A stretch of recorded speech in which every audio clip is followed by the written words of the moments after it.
Hey, it's your girl, sometimes your boy, and it's not just my slogan, it's my real motherfucking name. Yay! You're supposed to blow that up and sit on up. Alright, what's the name of this story you picked here? Um, I hear from my family.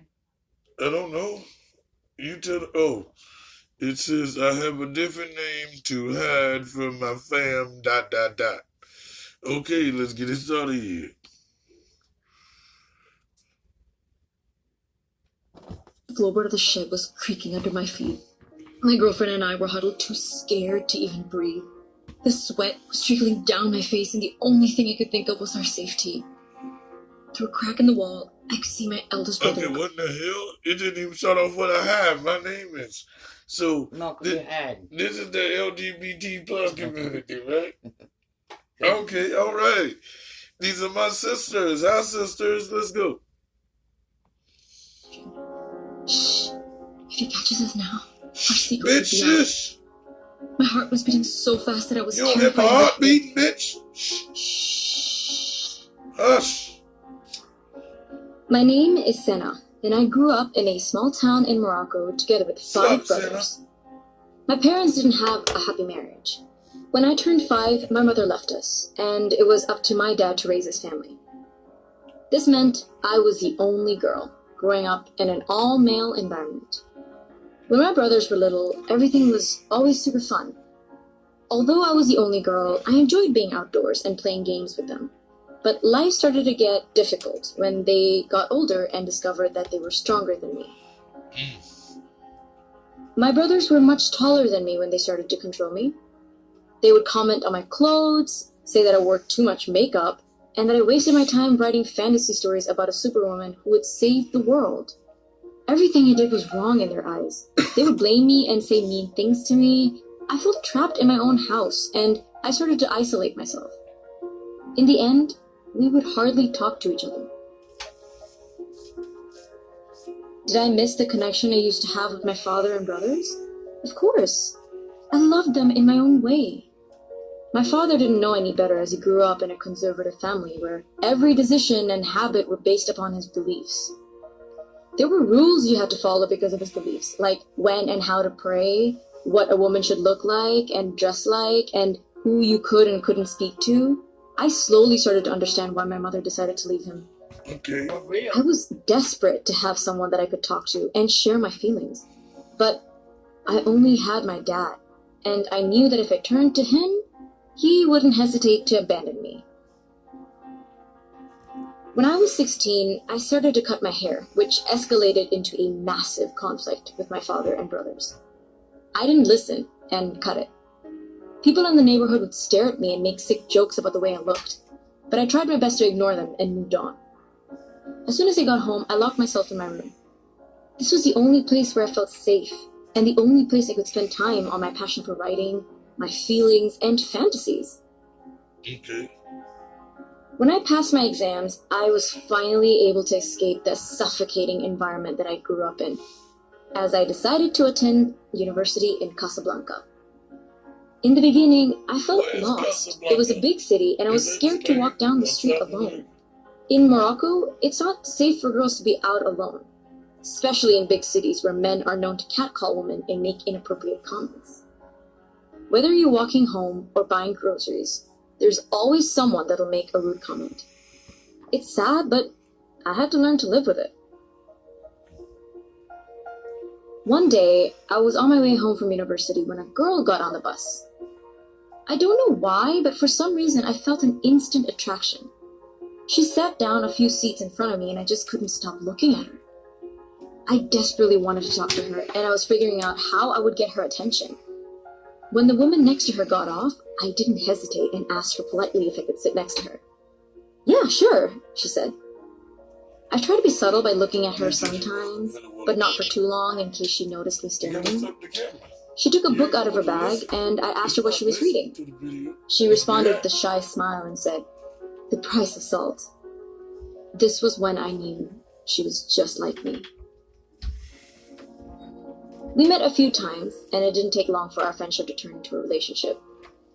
Back in that time, it was okay to go out and walk hand in hand with a friend. even though you were constantly being watched by everyone around you. If you did any... What time was this? That it was okay to walk around holding hands? Yeah, I know. Was it 2020? Because I know back then, and where she is, it doesn't seem that way. But you get girlfriend. I didn't know. I don't quite know that time. But, some places now you can't walk around holding hands. I know. So where the fuck they at, right? yeah. And you should have been happy. You shouldn't have been listening to your damn brothers, no way. Your brothers. You know they are about their sisters. And you amazing that you even knew you had a sister. Yeah, Anything that right. looked remotely suspicious, the police would be informed. So, in public, we pretended that we were just friends. Just like the one day when we were sitting in her car in the parking lot of a shopping mall. We were only talking and had both put our seats back. All of a sudden, we saw a creepy man lurking through the side window. Save the water, please. Ow. Okay. Do you think it's easier for lesbians to pretend that they're friends? Is it easier? Does it go over easier in public than it does males? Yeah. Why do you think that is? Because women can actually be more in touch with their feelings than No, I mean to than pretend men. that they're friends. Yeah, 'cause she can hug her. A dude run up and hug if you don't hug the dude the right way. You know, Yeah. there's a problem.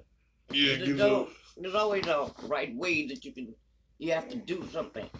to get over by Yeah. society's If, rules and If shit. you do it different, then somebody got something to say, ooh. Yeah, right. It is easier. Okay. We got so scared and we screamed at the top of our lungs, and that's when he ran away. It was clear that he thought we looked suspicious, because 5 minutes later, a police officer was standing right next to our car. My girlfriend started to freak out. I calmed her down by playing the radio and acted as if nothing happened. The police asked what we were doing and why our seats were pulled back. They made some nasty remarks, and one of them blew his cigar smoke in my face. Luckily, in the end, they only asked to see our IDs, but we both knew this could have ended up much worse for us. My girlfriend was so affected by everything that she began to distance herself from me. At the same time, my father got sick, and I decided to go back home to take care of him. Immediately, I could feel the controlling natures of my brothers again. I missed my girlfriend and desperately wanted to Skype with her, but the internet connection was so bad that I could barely communicate with anyone. Damn. When I arrived back to Casablanca, my girlfriend told me she didn't want to see me anymore. I was devastated. She was my first love. My sadness soon turned into anger. Why was I not allowed to love her? Why was my family so conservative, and what is this value of religion if it stops you from being with the person you love? Breathe, sister. It took a year before I started to go out again, and that's when I met another girl. She came from a similar background as me and had gone through many problems with her family. We just couldn't stop talking to each other. It turns out she was married off at a young age but felt trapped in her relationship. We saw each other once a month, and I would send her the occasional email to see how she was doing. During one of our Skype conversations, she told me how she admired people who dared to come out and express themselves for who they are and what they think. I told her that every person should be able to choose who they want to be with, and that no one else can decide that for them. You actually believed we were hunting human beings. Commercials that ain't being paid for. Are you worried? And most of the time, no one that At that time, I had a part-time job in a bookstore, and one day, out of the blue, she entered the store.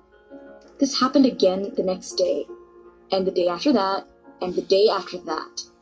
Every day she would come in pretending to find the book, purposely not looking at me as if she was afraid to be seen with me. One day, she didn't come in, and I felt so heartbroken. I spent the whole day checking my watch, hoping she would walk in before my shift was over.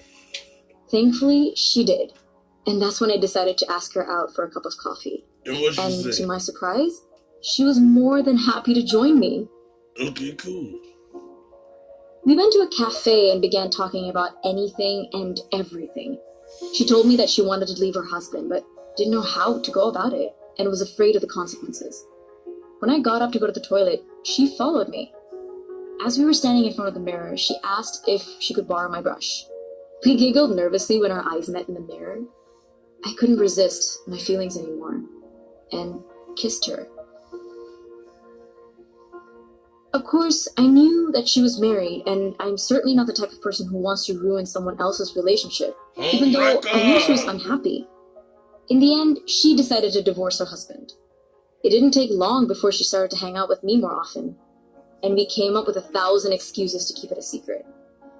We were together for a few years, and my girlfriend had never seen anyone in my family, except for some family pictures. So one day, when I told her I was going to go visit my father, she said that she wanted to come with me. Oh, Lord. My father lived on his own. My eldest brother was the only one who stayed in the same village. So we pretended that we were just good friends, because if there's one thing I absolutely did not want happening, was my family finding out about our relationship. Unfortunately, that visit didn't go as planned. I knew that I could probably convince my father that there's nothing going on between us.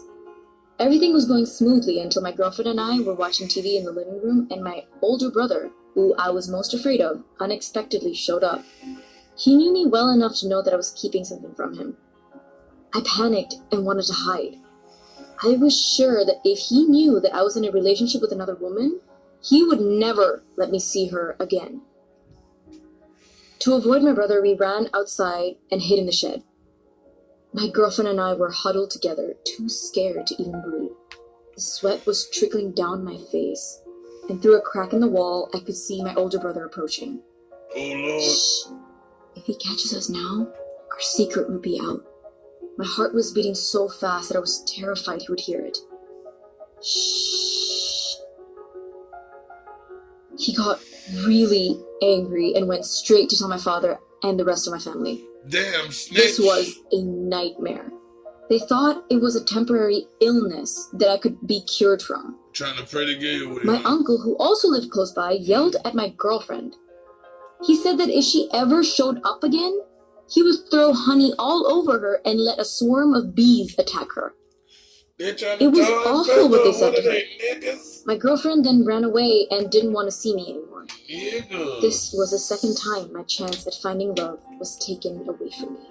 Damn, girl. Even today, my brothers keep a careful eye on me and try to control what I'm doing. But I've gotten so much smarter when it comes to avoiding them and hiding things from them. I use a fake name for my blog to report all the hardships young women face in Morocco, with their strict traditions and negative views.